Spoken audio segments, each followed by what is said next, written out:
La cadete Jocelyn Sánchez fue separada de la Escuela Superior de Policía. Su defensa apelará para que pueda seguir sus estudios una vez que fue liberada en el caso de femicidio. Maquinaria pesada destruyen los 2 centros ilegales de entrenamientos para sicarios que fueron detectados en Salinas y La Libertad, en la provincia de Santa Elena. La producción de crudo está disminuyendo por la falta de inversión y el mal estado de sus instalaciones, según lo mostraremos en la segunda parte de Petroecuador en agonía. Capturan a 18 personas acusadas de asesinatos, secuestro extorsivo. Los operativos se ejecutaron en 4 provincias del país. Rescatan a 269 migrantes que viajaban en el contenedor de un tráiler sin ventilación en una carretera de México. Entre los irregulares hay 3 ecuatorianos. Amigos, bienvenidos a Televistazo. Iniciamos con las noticias. Tras su liberación, Jocelyn Sánchez acudió a la Escuela Superior de Policía, pero ya no le permitieron entrar. Le dieron la baja académica. Estefi, ¿cómo estás? ¿Qué tal, Gaby? Amigos, muy buenas tardes. Mientras tanto, en el ámbito penal, la Fiscalía ya emitió un dictamen abstentivo a su favor en este proceso por el femicidio de María Belén Bernal. Jacqueline Rodas nos trae ahora los detalles.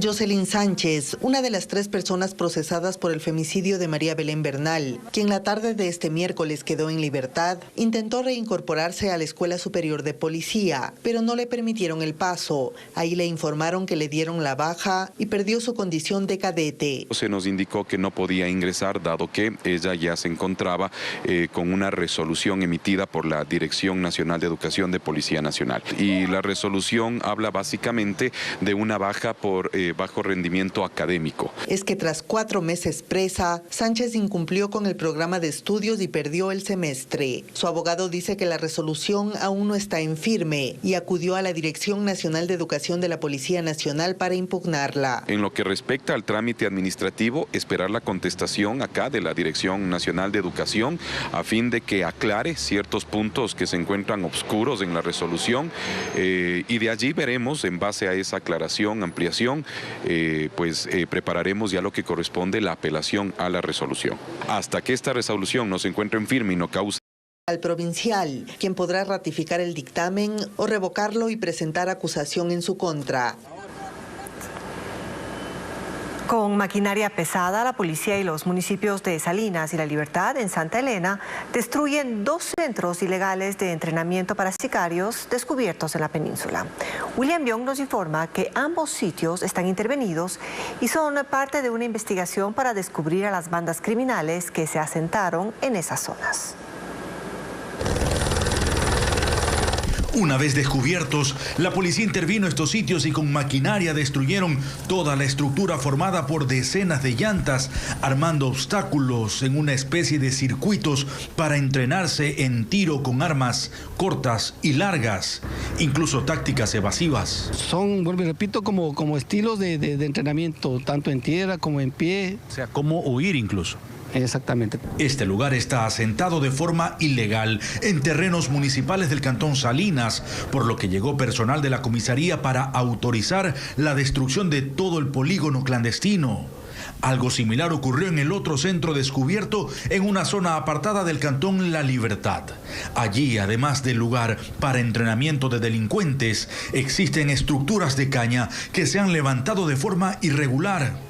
Invasiones que también serían parte de una red criminal en esta zona.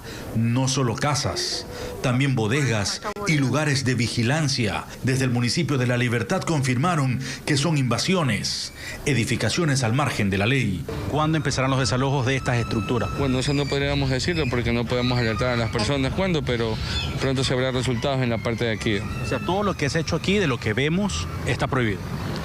De acuerdo a los informes de planificación, este es un área no creada, entonces no debería haber ningún asentamiento aquí. Pero esto no sería nuevo, según el exdirector de inteligencia del Ejército, Mario Pazmiño. Detrás estarían grupos ilegales internacionales. Por ejemplo, hay carteles mexicanos que tienen una doctrina ya para montar estas escuelas y vienen desarrollando en otros países ese tipo de actividad. Entonces, para ellos es muy sencillo traer instructores mexicanos para que vengan y desarrollen este tipo de actividades acá en territorio nacional. Y no les sorprende que encuentren más de estos polígonos clandestinos en otras provincias que son usadas por los narcos. Los principales están en Guayas, en Manabí, en Esmeraldas y en Machala, en la provincia de Loro. Por lo tanto, esas zonas tienen que haber desarrollado también estas escuelas. Mientras tanto, estas zonas rurales seguirán con vigilancia de la policía. Y la directora del Servicio de Compras Públicas, María Sara Gijón, señala que se establecieron controles más estrictos para las adquisiciones del sector público, que en el 2022 alcanzaron los 7.700 millones de dólares. Comenta además que la participación de empresas fantasmas en los concursos es algo que ya no estaría sucediendo y que se está remitiendo a la Fiscalía la información requerida por las últimas denuncias de corrupción presentadas.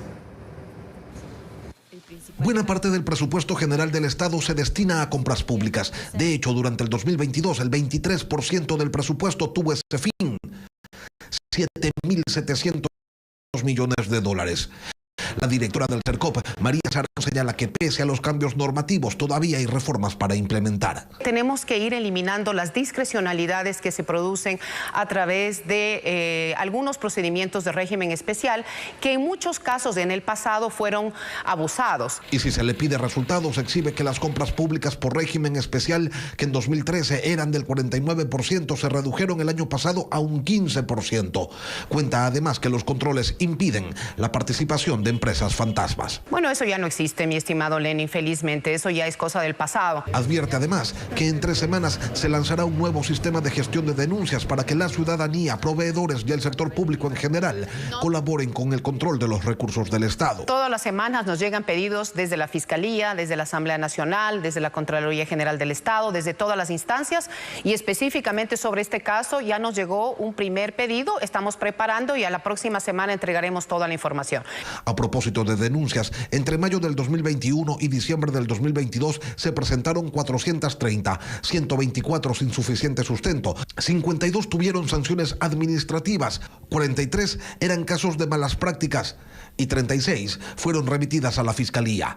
Esto mientras el presidente de la República dispone la participación y acompañamiento de la Secretaría de Política Pública Anticorrupción en todos los directorios de las empresas públicas como respuesta ante las últimas denuncias presentadas.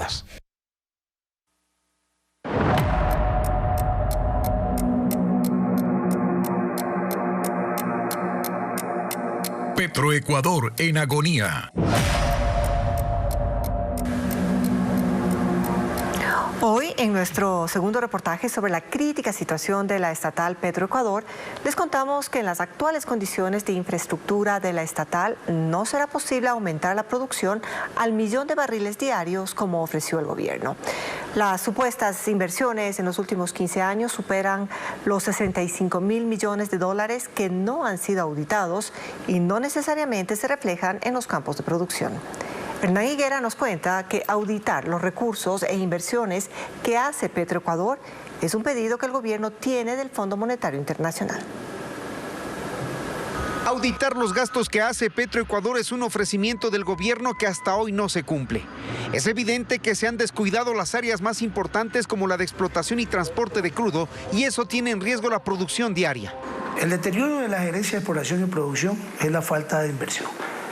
Inversión en el sentido de que, como te decía, nosotros para sacar un proceso adelante se tarde entre 6, 7 meses y a veces llegas y el CERCOT o por una u otra situación te lo tiran abajo. Pero las novedades constantes están también en la vetusta infraestructura de los años 70, a la que se le ha tenido que adaptar piezas para que todo el aparataje funcione, hasta que aguante. Ellos saben que si algo falla, se afecta al producto.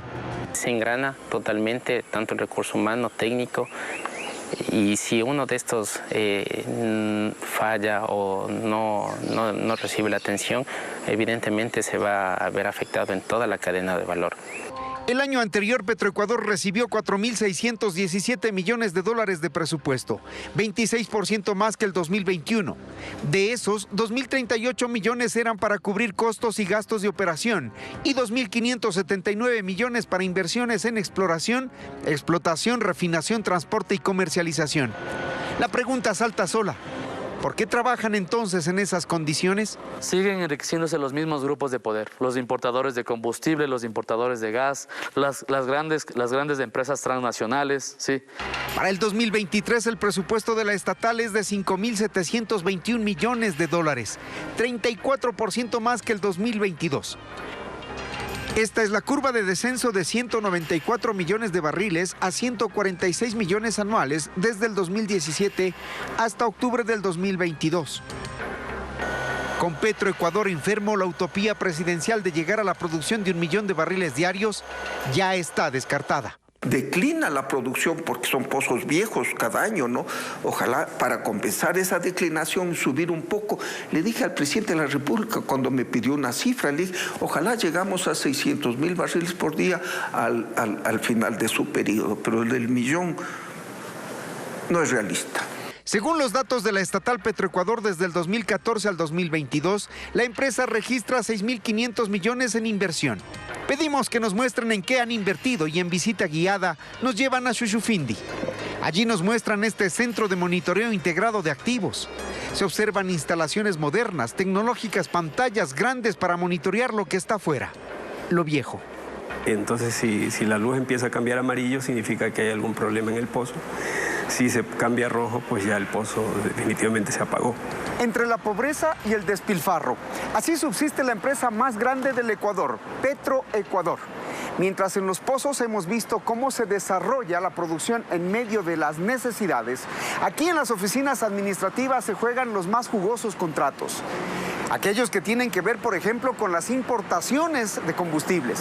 Solo para tener una idea, en los últimos 15 años, 65,000 millones de dólares ha gastado en el Ecuador por ese concepto. Una cifra comparable solamente con la deuda externa de nuestro país.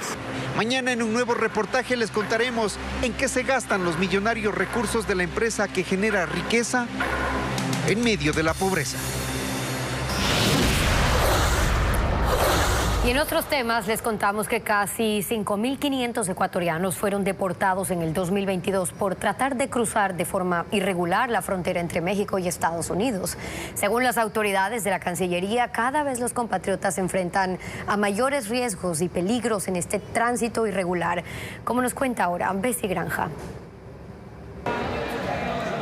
En los últimos 3 años, aproximadamente 15.000 ecuatorianos han sido deportados desde la frontera entre México y Estados Unidos en su tránsito irregular a ese país. Cifras que revelan la ola migratoria que experimenta el Ecuador con rutas y peligros que han puesto en riesgo la vida de decenas de compatriotas. A lo largo del año 2022, más de 11.000 casos de vulnerabilidad fueron atendidos, de niños que han fallecido, que han tenido accidentes de tránsito, casos que aún no se han podido determinar en dónde se encuentran. En nuestros consulados continúan trabajando con las autoridades, sobre todo de los Estados Unidos, porque los mayores casos que hemos detectado son en el desierto de Arizona. Según cifras oficiales, en 2021 un total de 5.639 ecuatorianos fueron deportados de Estados Unidos y México.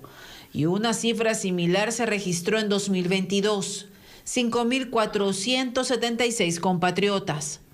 En muchos casos, las familias de aquellos que viajan con bandas dedicadas al tráfico ilícito de migrantes no denuncian los delitos a los cuales están expuestos. Es muy difícil justamente porque las personas no denuncian ni hacen conocer cuando están siendo utilizadas o están siendo extorsionadas.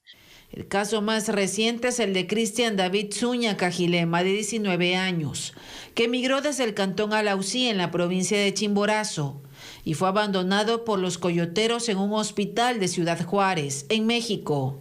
No, lamentablemente no tenemos información acerca de qué es lo que pasó, excepto la llamada que realizó el coyotero al padre a las 3 de la mañana, indicándole que su hijo había estado vomitando sangre y que lo llevaron al hospital.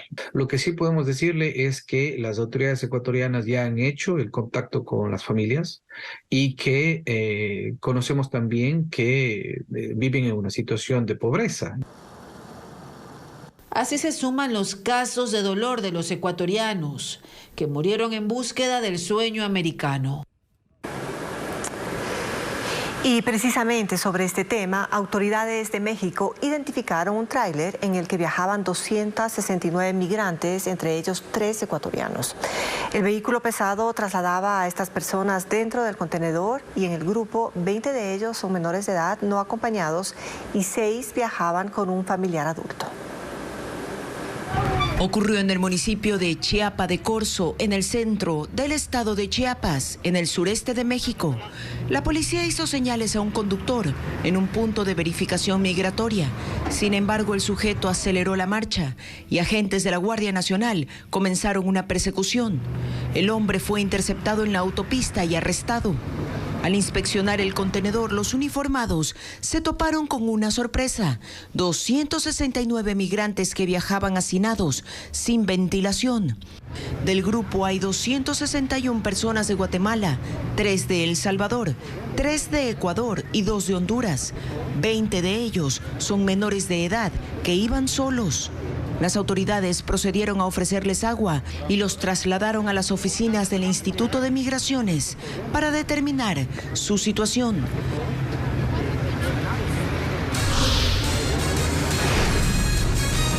Nos vamos a una pausa y al regresar, insólito, 65 camionetas que el municipio de Guayaquil le donó a la policía están sin ser utilizadas y parqueadas en un patio. Ya le contamos por qué.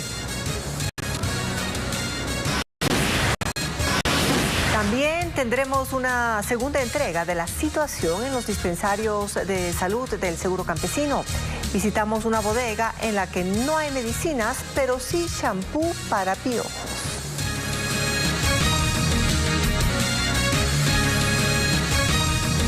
Más noticias para ustedes. A esta hora les contamos que 65 camionetas que el municipio de Guayaquil entregó a la Policía Nacional están parqueadas sin poder ser utilizadas por los agentes. Las unidades fueron devueltas al Cabildo porque terminó el convenio entre ambas instituciones. Merlin Ochoa nos informa que los vehículos estaban destinados al patrullaje en las zonas más peligrosas de la ciudad, como el distrito, por ejemplo, Nueva Prosperina. Este patrullero con un orificio de bala de fusil está en Sociovivienda, el sector más peligroso del noroeste de Guayaquil. Y en esas condiciones debe circular porque las 2 camionetas que entregó el municipio de la ciudad para esa área fueron devueltas. En total son 65 vehículos que no pueden ser utilizados por la policía, donde están en los patios de una concesionaria de la ciudad. El comandante zonal de la policía señaló que en el 2019 se firmó un acuerdo entre el gobierno y el Cabildo dentro del plan Más Seguridad, pero dicho convenio terminó. Cumplieron los 2 años, en el 2021 se hubo la buena intención, se alargó por 3 meses más, pero feneció ya definitivamente este convenio. ¿Qué tan importantes son estos 65 vehículos para los operativos acá? Es fundamental porque son vehículos patrulleros del sistema preventivo. Las camionetas estaban asignadas a los sectores más conflictivos de Guayaquil, como son Los Guasmos, Esteros, Portete, Nueva Prosperina y Pascuales. Con estos 65 vehículos se cubría áreas que hoy están siendo cubiertas por otros patrulleros. O sea, la oferta de servicios de la policía se redujo, un patrullero tiene que cubrir un poco más de territorio. El pasado 14 de diciembre el Ministerio del Interior entregó a la Zona 8, conformada por Guayaquil, Durán y San Borondón, 1.500 vehículos entre motos y camionetas nuevas. Pero la autoridad indicó que en una ciudad con alto nivel de violencia siempre será necesario aumentar el parque automotor. Buscamos una versión del municipio de Guayaquil y nos atenderá en horas de la tarde. Seguimos con más noticias para contarles que en las últimas 24 horas la policía capturó a 18 personas que estarían relacionadas a asesinatos, tentativas de homicidio, secuestro, entre otras. Diego Cuenca nos informa que se trata de 2 ataques distintos, uno de ellos quedó registrado por las cámaras de seguridad. El comercio se paralizó en la cooperativa Trinidad de Dios en el noroeste de Guayaquil, cuando 2 sicarios caminando se acercaron a un motociclista para asesinarlo a tiros. Otro de ellos cae al piso herido. Así lo captaron las cámaras de seguridad de ese sector de Monte Sinaí. El señor era conductor de una moto lineal. Tanto aquí en el lugar de los hechos como al frente son estaciones de motos lineales que realizan carreras. ¿Tiene antecedentes penales? No, no registra antecedentes penales. El crimen ocurrió a las 6:45 de la mañana y mientras los curiosos se acercaban a ver a la víctima, 15 minutos después se escucharon varios disparos que se registraron 100 metros más adelante. Se trató de otro ataque violento. Ahí 4 hombres fueron baleados. 3 de ellos murieron. Tenemos información que probablemente hayan llegado en motocicletas y hayan procedido a disparar a estas personas. Uno de los heridos es una víctima colateral, confirmó la policía, que investiga por qué han matado a 6 personas durante esta semana en el mismo sitio, donde 2 adolescentes fueron acribillados este miércoles. Los comerciantes dicen que ya no pueden trabajar tranquilos. Ya no se puede estar tranquilo, porque esto ya pasa, pues. Jehová Dios es el único que nos puede cuidar. Desde que estaba en la casa comenzaron a llegar los mensajes que habían muertos acá dentro de la Trinidad y mi hija no quería venir a la escuela, lloraba, me dijo, mami, no me lleves, no me lleves. Así, el noroeste de Guayaquil se consolida como el sector más violento, que ha cobrado la vida de 37 personas en lo que va de ese año. Y durante operativos de control en Tulcán, en la provincia de Carchi, la policía ha detectado un camión abandonado en el que estaban ocultos más de 400 paquetes de clorhidrato de cocaína. Esta droga estaba bajo un compartimiento en el piso del cajón de madera del vehículo. Este es el primer gran cargamento ilícito decomisado en lo que va de este año en esa provincia fronteriza. Y por este caso no hay detenidos, pues los pasajeros del camión huyeron. Hoy continuamos contándoles lo que ocurre en los dispensarios médicos del Seguro Campesino. Visitamos 2 comunidades más en Cotopaxi en donde se evidencia aún más la escasez de medicinas, por lo que los afiliados se ven obligados a interrumpir sus tratamientos. Las autoridades ofrecen abastecer estos centros durante este año. Carla Delgado sigue este tema. Este miércoles les mostrábamos las condiciones críticas en las que se encuentran los dispensarios médicos del Seguro Campesino. Pero las novedades no terminaron ahí. Más al norte, en el dispensario de San Agustín de Cayo, los médicos se sorprenden con nuestra visita. Aseguran que aquí sí están abastecidos. Sin embargo, a través de la ventanilla de entrega de fármacos, observamos que es poco lo que pueden ofrecer. Las contadas cajas de medicinas que se observan en la estantería tienen apenas una que otra pastilla. Ni hablar de los insumos médicos. En esta percha, por ejemplo, no hay stock de vías. Y afuera no faltan las quejas. Carmen cuenta que por falta de dinero incluso le toca interrumpir sus tratamientos. Nos atiende el doctor, nos revisa y tome la listita, vaya a comprar afuera. El panorama es similar en otros centros. En la parroquia de Chuchilán, en Pujilí, ingresamos a la bodega junto a las afiliadas. Y aunque se trata de uno de los dispensarios más grandes de la provincia, la escasez es evidente. Una de las pocas cosas que encontramos en mayor cantidad son estos champús. De nada, no, usted vea, no hay. Lo que tenemos es champú para el cabello, para los piojos, no hay nada más. Y si ya es difícil conseguir lo básico, ni hablar de medicinas para enfermedades más complejas. Pero los dirigentes señalan que no solo los dispensarios de esta provincia estarían en estas condiciones, situación que niegan las autoridades. Es decir, no están desabastecidos. Que hay poca medicina, sí, porque la programación estaba baja, pero no es que no hay medicina. La medicina sí está llegando y para las enfermedades crónicas catastróficas metabólicas. Y ofrece que durante este año el stock de medicinas llegue al 100%. El Seguro Campesino cuenta con unos 659 dispensarios de nivel 1 a escala nacional, del que se benefician más de 1 millón de personas. Y la alta actividad del volcán Cotopaxi se mantiene. Esta mañana se ha registrado una columna de ceniza que alcanzó una altura de 1.500 metros sobre el nivel del cráter y con una dirección al noreste del coloso. El fotógrafo Roberto Valdés publicó en redes sociales estas imágenes que están viendo ahora. Es el momento en el que el volcán expulsó la gran columna de ceniza. El Instituto Geofísico informó que la actividad es moderada y ascendente y además reafirmó que el monitoreo se mantiene constante a través de las 60 estaciones que están instaladas allí cerca al volcán. La alerta del coloso se mantiene en amarilla.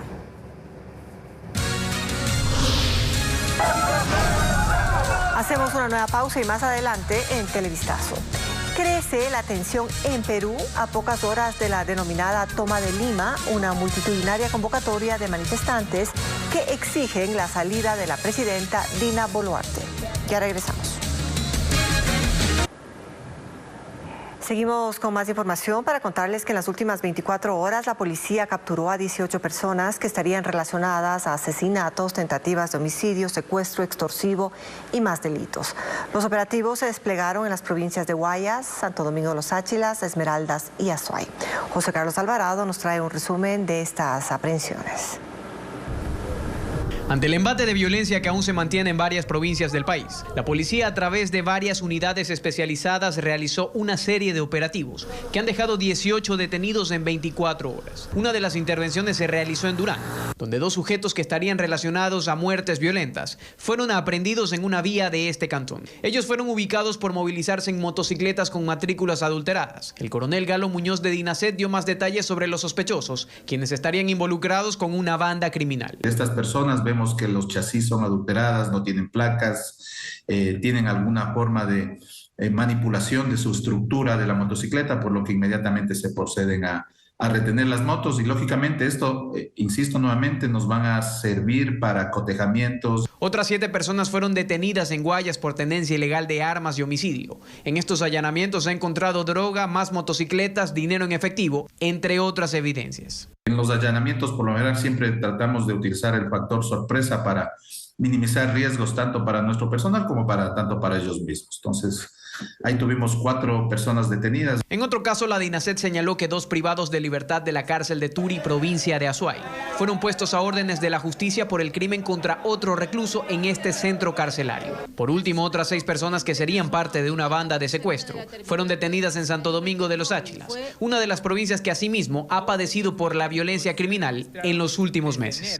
El primero de ellos ocurrió aproximadamente... Un decano de la Universidad Técnica, Luis Vargas Torres de Esmeraldas, murió tras ser baleado ayer en plena vía pública y producto del ataque otro docente resultó herido y se encuentra ya hospitalizado. La policía investiga este nuevo hecho violento en la provincia verde. Elena Velasco, ahora con el reporte. 24 restos de bala fueron encontrados en el lugar donde fue asesinado segundo Nelson Castillo, de 52 años, decano de la Facultad de Ciencias Administrativas y Económicas de la Universidad Técnica Luis Vargas Torres, ubicada en la ciudad de Esmeraldas. El hecho ocurrió la tarde de este miércoles en el sector Nuevos Horizontes, cuando la víctima se movilizaba en un vehículo junto a otro docente. 2 motos con 4 atacantes proceden a victimar desde este punto, unos 200 metros hacia arriba. Comienzan el inicio de un ataque hacia una camioneta color gris en el cual se encontraban 2 personas, de las cuales una de ellas fallece, la otra se encuentra herida. Sucedió en plena vía pública, a pocas cuadras de la universidad, instantes después de que los docentes salieran rumbo a sus hogares. El acompañante de la víctima, que resultó herido, fue llevado a una casa de salud. Fue trasladado por medio de un patrullero policial para tratar ya que no había unidades, ambulancias disponibles, atendiendo la emergencia, fue trasladado en un patrullero policial. Fue ingresado y al momento se encuentra con pronóstico reservado. Tras este violento hecho, la universidad donde trabajan las víctimas suspendió las clases hasta el próximo lunes. Por ahora, los agentes investigan las causas de este ataque armado. Seguimos y les contamos que el robo de cables de telefonía fija ocasiona serios problemas a decenas de usuarios en Guayaquil. De hecho, hay quienes llevan varios meses ya pagando a CNT por un servicio que no reciben. Un informe con María Cecilia Largacha. No hay línea. Algunos lo dicen de frente. Me están cobrando $21, pero, o sea, ¿cómo voy a pagar por un servicio que no tengo desde el mes de julio? Y otros prefieren que su rostro permanezca oculto. Son 4 meses, sí. Y el mes pasado, que se venció hoy día, me cobraron llamadas a varios. Y no tengo todo. Son como $6-7 que pagué. Pero al final la denuncia es la misma. Tienen una línea telefónica fija que no sirve. Pero CNT les sigue cobrando las facturas puntualmente cada mes. ¿Cuánto paga mensual? $12, así. No hay nada de tono. Y esto no ocurre en un solo punto de la ciudad. No dan solución. Estas entrevistas son hechas unas en el Guasmo, al sur, otras en Mucholote, al norte. En CNT reconocen el problema. Efectivamente, tenemos inconvenientes en algunos sectores de la ciudad que no tienen servicio. pero explica que la culpa no es de la empresa, sino de la delincuencia. Ya que somos víctimas, tanto nosotros como empresa y ellos como clientes, del robo de cable. Hay personas inescrupulosas que sustraen los cables de manera continua en ciertos sectores de la ciudad, más que todo en el sur. Y que a CNT reponer un cable le toma máximo 48 horas, pero que a veces no sirve de nada. ¿Qué pasa? Que estas mismas personas que sustraen el cable se enteran de manera inmediata que ha vuelto el cable a ser restablecido en el sector y van y lo roban nuevamente. Soluciones: cambiar todo el cableado de la ciudad, retirar los cables de cobre y pasarse a la fibra óptica que, según dice, tiene menos demanda en el mercado negro. Ya comenzaron. Han cambiado el 50% del cableado en el sur y esperan en los próximos meses cambiar el resto. Luego vendrá el norte. Ahora, ¿qué pasa con los clientes que no tienen servicio, pero que deben seguir pagando? Que se acerquen a nuestros centros de atención y pongan una denuncia en firme, o sea, algo por escrito, de que tienen este inconveniente desde X fecha y nosotros hacemos un ajuste en la factura. Que están trabajando para solucionar todo, dicen, mientras los clientes solo esperan que las promesas se conviertan en hechos y mientras más pronto, mejor. Es un daño masivo que hay que curar. Continuamos. Anoche fue allanada la vivienda de la pareja de Natalia Ojeda, la joven de 31 años que está desaparecida desde el 4 de enero junto a su hija pequeña. Carla Delgado sigue el tema. Mediante su cuenta de Twitter, la Fiscalía confirmó que anoche la Unidad de Personas Desaparecidas realizó un allanamiento al domicilio de la pareja de Natalia Ojeda. Natalia se encuentra desaparecida junto a su hija de 1 año y medio desde el 4 de enero.